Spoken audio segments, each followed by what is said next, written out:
Ketua LPAI Seto Mulyadi mengunjungi bocah perempuan korban penculikan di Gunung Sahari, Jakarta Pusat. Dan untuk membahas terkait kondisi Malika saat ini, kami sudah terhubung dengan Ketua Lembaga Perlindungan Anak Indonesia, Seto Mulyadi. Selamat sore, Kak Seto.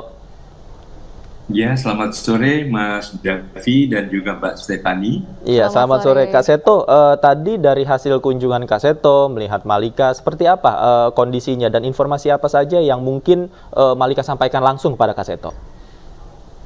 Ya, terus terang saya kagum suatu tampilan yang luar biasa yang tidak saya sangka sama sekali.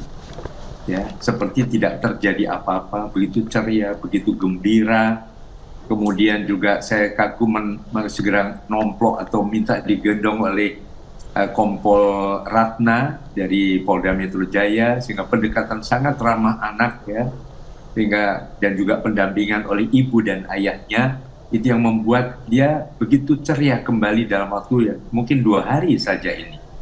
Artinya kemudian juga bahkan diminta menyanyi, saya minta menyanyi juga lagu-lagu anak-anak yang saya kira jarang juga dinyanyikan anak zaman sekarang ya. Seperti balonku ada 5, cicak-cicak di dinding, satu-satu sayang ibu dan sebagainya. Jadi sangat ceria sekali, dan apresiasi terhadap kedua orang yang mendampingi, yaitu Dr. Heni, seorang psikiater spesialis kedokteran jiwa, dan juga psikolognya adalah Kak Deni, yang kemudian seperti pendekatan yang tepat, profesional, memulihkan kondisi dari korban yang tentu bayangkan selama 28 hari dibawa orang lain jauh dari ayah ibu, tentu mengalami berbagai tindakan-tindakan yang tidak wajar begitu. Itu yang saya lihat tadi. Iya. Tentunya kami ikut merasa lega, Kak Seto, mendengar kondisi Malika saat ini masih ceria ya. Tapi kemarin polisi mengatakan ada kekerasan fisik ya yang dialami oleh korban. Apakah luka ini visible, Kak Seto, atau masih terlihat pada saat Kak Seto menjenguk Malika tadi? Ya itu tadi, seolah-olah tidak terjadi apa-apa. Itu yang saya salut sekali.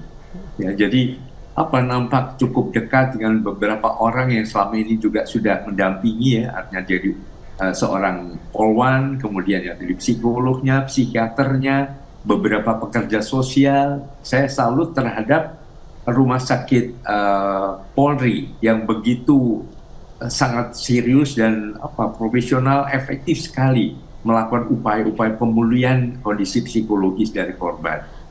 Ada luka fisik yang terlihat, Kak Seto, lebam atau luka-luka lainnya? Ya, keterangan lebih lanjut saya kira bukan di kewenangan saya ya, biarlah itu secara resmi dari pihak rumah sakit. Begitu. Oke, Kak Seto, kalau dari pantauan Anda tadi melihat kondisi Malika yang tetap ceria, kemudian riang, menurut Anda apa yang menjadi prioritas dari sisi psikis yang harus dipulihkan terlebih dahulu oleh para pendamping Malika di sana?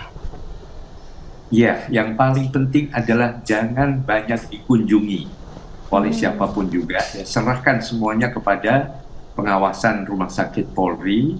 Kemudian juga ya dipulihkan dengan berbagai kegiatan tadi seperti menyanyi, menggambar, mungkin ada permainan cerdas tangkas. Bahkan tadi juga diminta oleh staf rumah sakit, mau nggak lihat nanti Kak Seto main sulap dan sebagainya. Jadi sesuatu yang menghibur, sesuatu yang menyenangkan, dan terus terang saya melihat anak ini sangat cerdas, sangat cerdas.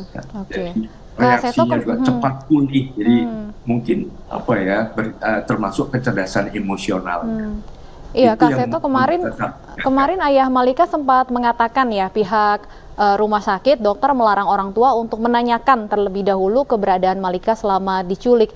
Ini sebenarnya apa alasannya, Kak Seto? Apa yang bisa ditimbulkan dampaknya jika menanyakan hal-hal tersebut? Iya, betul sekali. Saya dukung sepenuhnya keputusan itu. Jadi jangan diulang-ulang pengalaman sebelumnya, supaya dia tidak trauma lagi. Lihatlah ke depan dulu, sudah pelan-pelan saja. Melalui beberapa tes psikologis bisa saja digali, misalnya menggambar ini siapa dan sebagainya. Jadi mari kita serahkan sepenuhnya secara profesional kepada psikiater dan psikolog yang bersangkutan, yaitu Kak Dr. Heni dan Kak Deni. Sehingga itu semua nanti silahkan langsung ditanya. Bahkan pada kesempatan tadi saya juga diminta ikut menjadi tim. Nah, saya akan terus melakukan pemantauan itu, tapi sepenuhnya biarlah utamanya adalah Kak Denny dan Dr. Heni tadi.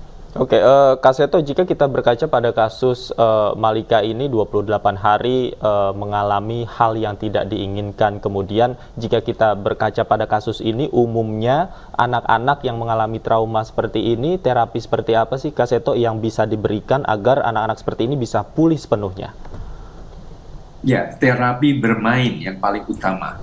Ya, anak-anak tadi senang bermain, ya mungkin saya hanya melihat di ruang tempat perawatan ya, tapi saya kira dan juga tentu saya harapkan juga ada ruang-ruang bermain, ruang-ruang mungkin bertemu dengan sahabat-sahabatnya dan sebagainya tanpa mengungkit-ungkit masa lalunya. Jadi betul-betul tetap suasana dunia anak yang betul-betul ceria, betul-betul memberikan kesempatan mengekspresikan perasaan-perasaannya, baik dengan bernyanyi, mungkin dengan mendongeng, mungkin juga dengan menggambar dan sebagainya. Itu harus fokus dulu pada pemulihan psikis korban. Kak Seto, kalau kemudian kita bahas mengenai kasus penculikannya, tersangka merupakan residivis kasus pencabulan anak sebelumnya. Apa evaluasi yang bisa kita ambil dari kasus Malika ini supaya jangan sampai ada peristiwa serupa terjadi ke depannya?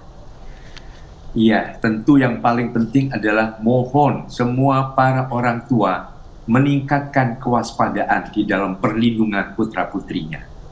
Ini yang melakukan adalah orang terdekat, yang tadi juga mendengar dari orang tuanya, ya sering datang ngopi karena orang tua dari adik Malika ini buka warung kopi begitu. Jadi sudah dekat sekali. Jadi kadang-kadang sering diajak keluar, dibelikan sesuatu. Ya mungkin ini bagian dari strategi seorang yang secara bertahap menjalin suatu kepercayaan sehingga seolah-olah dibawa pergi ya sudah. Nah, tahu-tahu akhirnya puncaknya mungkin kelengahan orang tua dibawa pergi dan tidak kembali. Jadi mohon apapun juga, termasuk orang-orang terdekat, tetangga, tetap waspada.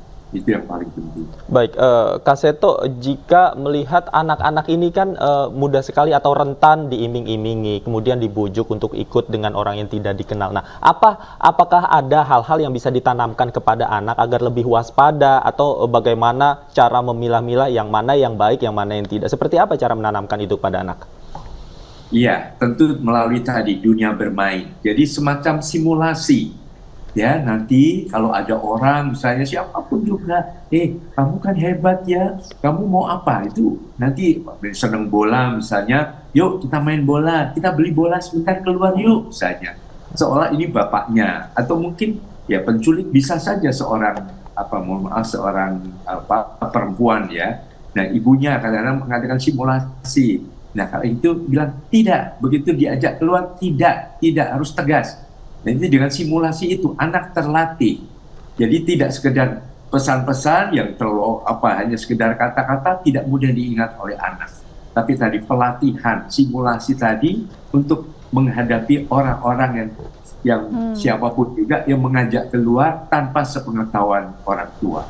Baik, dari sisi internal, pengawasan orang tua dan pendidikan kepada anak penting. Tapi dari sisi eksternalnya juga, Kak Seto, pemerintah, lembaga penegak hukum, apa yang bisa dilakukan sebenarnya untuk mencegah penculikan seperti ini terjadi?